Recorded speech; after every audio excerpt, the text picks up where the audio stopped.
কাঁঠাল গাছের মগডালে দেখা মিলল চিতাবাঘের, আতঙ্কে স্থানীয়রা। আলিপুরদুয়ারের বারোবিশার দক্ষিরামপুরে গাছের মগডালে দেখা মিলল লেপার্ডের। স্থানীয়দের থেকে খবর পেয়ে ঘটনাস্থলে পৌঁছে বক্সা বন দপ্তরের আধিকারিকরা। আপাতত বনকর্মীদের নজরদারিতেই রয়েছে এই লেপার্ড। ঘুম পাড়ানি গুলি ছুড়ে কাবু করার চেষ্টা করা হয়। স্থানীয়দের সতর্ক করতে মাইকে প্রচার করে বন দপ্তর।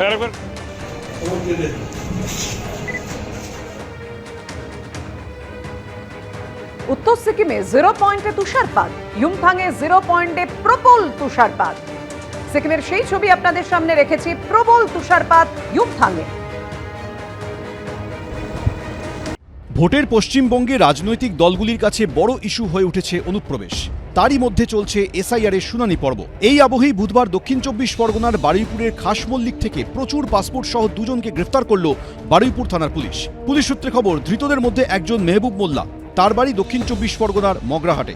অন্যজন প্রীতম বসু, তার বাড়ি নরেন্দ্রপুরে।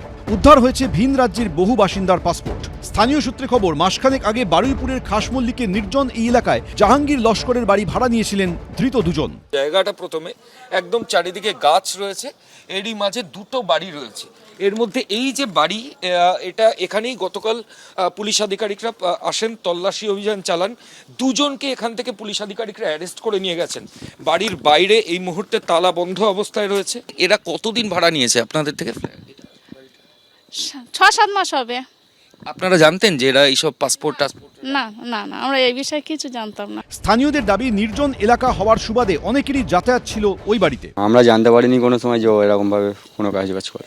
বাইরের লোক তো প্রায় আসতো, প্রায় মেয়েরা ঢুকতো, ছেলেরা ঢুকতো। আমরা জানি যে উনি কোনো ভালো কাজ বাজ করে। এবার ফোনে সারাক্ষণ কথা বলতো, কন্টিনিউয়াসলি। নিয়েছিল একজন ভাড়া আলটিমেটলি, এবার থাকতো 3-4 জন। কিভাবে দুজনের হাতে এলো ভিন রাজ্যের বাসিন্দাদের পাসপোর্ট? পাসপোর্টগুলি আসল না নকল? এই চক্রে আর কে বা কারা জড়িত? সম্ভবত প্রতারণার জন্য, বিদেশে পাঠানোর জন্য, ভিসা করে দেওয়ার জন্য, বিদেশে চাকরির জন্য, এরকমই বিভিন্ন টোপ দিয়ে পাসপোর্ট নিয়ে আসা হতে পারে। তবে এখনই সেই কারণ হয়েছে কিনা সেটা তদন্তকারী আধিকারিকরা পুরোপুরি স্পষ্ট করছেন না।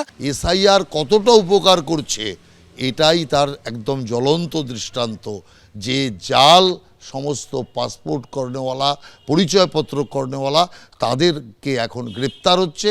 আর নইলে তারা মালপত্র সমেত তারা সমস্ত কিছু ফেলে দিচ্ছে।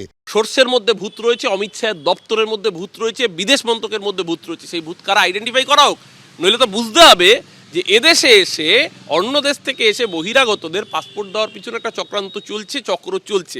এবং যেই চক্র এন্ডোর্স বাই ভারত সরকার। ভারত সরকার মানে অমিত শাহ, নরেন্দ্র মোদী ইজ অ্যান্সারেবল। এদিন ধৃতদের বারুইপুর মহকুমা আদালতে তোলা হলে 4 দিনের পুলিশ হেফাজতের নির্দেশ দেন বিচারক। ময়ূর ঠাকুর চক্রবর্তী, রঞ্জিত হালদার, মুন্না আগরওয়াল, এবিপি আনন্দ। এবিপি আনন্দ, এগিয়ে থাকে, এগিয়ে রাখে।